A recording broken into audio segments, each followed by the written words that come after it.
السلام علیکم، بسم اللہ الرحمن الرحیم، نحمد صلی اللہ رسول الکریم۔ سورہ بقرہ کے 18 مرکزی موضوعات میں سے ہمارا 17واں مرکزی موضوع ابلیس ہے۔ اس کے 4 ضمنی موضوعات ہیں، جس میں پہلا ہے ابلیس۔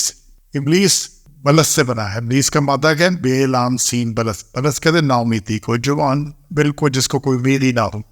کیونکہ اللہ نے ابلیس کا فیصلہ کر دیا ہے، اس کا اصل نام عزازیل ہے، لیکن اس کا فیصلہ ہو چکا ہے کہ جہنم میں جانا ہی جانا ہے۔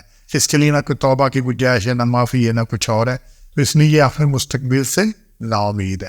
اب یہ ایک ہی کام میں لگا ہوا ہے اللہ پہ یہ ثابت کرنے کے لیے کہ یہ انسان اس قابل نہیں تھا کہ اس کو سجدہ کیا جائے، کیونکہ یہ اللہ کی بجائے میرا حکم مانتا ہے، ابلیس کا حکم مانتا ہے، اس کی مرضی سے چلتا ہے۔ یہ دنیا میں جتنی خرابیاں جو کچھ خطروں جو کچھ ہو رہا ہے، یہ اللہ جو کی رضا کے لیے ہے یا ابلیس کی خواہش پوری ہو رہی ہے۔ اس لیے سارا اس میں لگا ہے۔ آیت نمبر 34 میں سے پہلے 4 نکات ہے کہ فرشتوں کو آدم علیہ السلام کو سجدہ کرنے کا حکم، اور ابلیس کا آدم علیہ السلام کو سجدہ کرنے سے انکار، اور وجہ انکار کیا تھی؟ تکبر، اور نتیجہ انکار کیا؟ کافر۔ بڑے 4 اہم نکات ہیں جو اس پہ آ رہے ہیں۔ جب ہم نے چھوٹی سی آیت ہم نے فرشتوں کو حکم دیا کہ سجدہ کرو آدم کو، تو سب سجدہ میں گر پڑے، مگر شیطان ابلیس اس نے نہیں کیا۔ اس نے کیا کیا؟ ابا واستکبر، نہ مانا تکبر کیا، تکبر کیا وکان من الکافرین، وہ کافروں میں سے ہو گیا۔ یہی بات سورہ کہو کی آیت نمبر 50 میں آ رہی ہے جی، کہ جب ہم نے فرشتوں کو کہا سجدہ کرو آدم کو، تو سجدہ میں گر پڑے مگر ابلیس نے سجدہ نہیں کیا۔ کیوں؟ کان من الجن، کیونکہ جن کا تھا، فسق عن امر ربہ، اور نکل گیا اللہ کے حکم سے۔ تو اللہ یہ کہتا ہے پھر کیا تم کو اس کو اور اس کے اولاد کو اپنا رفیق ٹھہراتے ہو میرے سوا، اور وہ تمہارے دشمن ہیں۔ تو یہ جن تھا۔ تو اس سے یہ پتہ چلتا ہے کہ اللہ نے جب فرشتوں کو حکم دیا سجدہ کرنے کا، تو باقی جو مخلوقات ہیں ان کو بھی سجدہ کرنے کا حکم دیا، جس میں سے جن بھی تھے، انہوں نے سجدہ کیا۔ یہ وہ ابلیس چونکہ جن تھا، اس لیے اس کو نے بھی سجدہ کرنا پڑا، لیکن اس نے انکار کر دیا۔ اور وہ انکار کیا؟ تکبر۔ تو یہ مزید اس کی تفصیلات سورہ راف کی 7 نمبر صورت ہے، اس کے آیات 11 سے 27 تک ہے کہ جی میں آگ سے بنا ہوں، یہ مٹی سے بنا ہے، آگ اوپر کو جاتی ہے مٹی، یہ باقی باتیں ساری ہیں۔ ایک چیز سمجھ لیں، عمل کا اجر اس کا ملنا ہے جو امام مثال اعمال ہے، آمنوا وعملوا الصالحات، اللہ نے اس چیز کا اجر دینا ہے۔ اس کے بعد مزید جو اس پہ ہے کہ اس میں اخلاص ہونا چاہیے، خالص اللہ کے لیے عمل ہونا چاہیے۔ اگر اس میں ریاکاری آ گئی، دکھلاوا آ گیا، کوئی اپنا مقصد آ گیا، ضائع۔ اور پھر چوتھی چیز ہے کہ تکبر پیدا نہیں ہونا چاہیے۔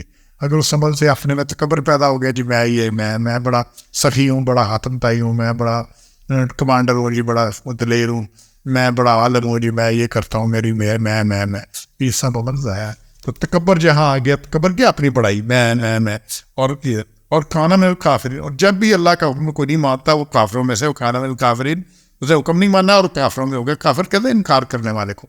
اللہ کا حکم ماننا ہے، حکم ماننا ہے، جو نہیں مانے گا اس وجہ تکبر ہے اس کی، کیونکہ وہ سمجھتا ہے اس وقت میری سوچ زیادہ ہے، میرا خیال زیادہ ہے، میری ضرورتیں بڑی ہیں ہمیں، اور پھر اس وقت وہ عمل سے انکار کرتا ہے۔ تو نتیجہ اس کا یہی ہے۔ اس سے آگے یہ 3 نکات ہے آیت نمبر 35 میں سے کہ آدم علیہ السلام اور ان کی بیوی کو جنت میں ان تو ساتھ رہائش کی اجازت، فقط ایک درخت کے پاس جانے سے منع، اور پھر حکم ربی کی نافرمانی کرنے والے ظالم لوگ ہیں۔ وہ چھوٹی سی آیت ہے، اور یہی ساری دنیا کا مسئلہ ہے۔ اس کو اچھی طرح دیکھ لیں۔ اور ہم نے 35 نمبر آیت میں ہم نے اب کہا آدم کو رہا کر تو اور تیری عورت جنت میں، اور کھاؤ اس میں سے جو چاہو اور جہاں سے چاہو، جو اور جہاں چاہو، اور پاس مت جانا اس درخت کے، پھر تم ہو جاؤ گے ظالموں میں سے۔ ایک پابندی صرف یہ جو دنیا میں کیا ہے، اللہ نے سب کچھ کھایا، حلال طیب کھاؤ، اتنا کچھ پڑا ہوا ہے، سارا کچھ پڑا ہے، حلال سب کچھ بتا دیا ہے، اور چاند پابندیاں لگا دی ہیں۔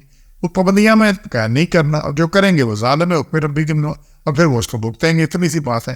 اور یہ اللہ نے ایک دفعہ اس مثال سے یہ جو بات ہے جو ہوا یہاں پہ، اسے واضح کر دیا ہے کہ اللہ نے بہت تھوڑی پابندی لگائی ہے، پوری جنت کھول دی، ہر چیز کھانے کی اجازت دے دی، وہاں ہر جگہ رہنے کی، آنے جانے کی اجازت دی، مگر ایک چھوٹی سی پابندی کہ ایک درخت کے پاس نہیں جانا۔ اور یہ ایک چیک ہے، یہ اللہ کی طرف سے ایک چیک ہے۔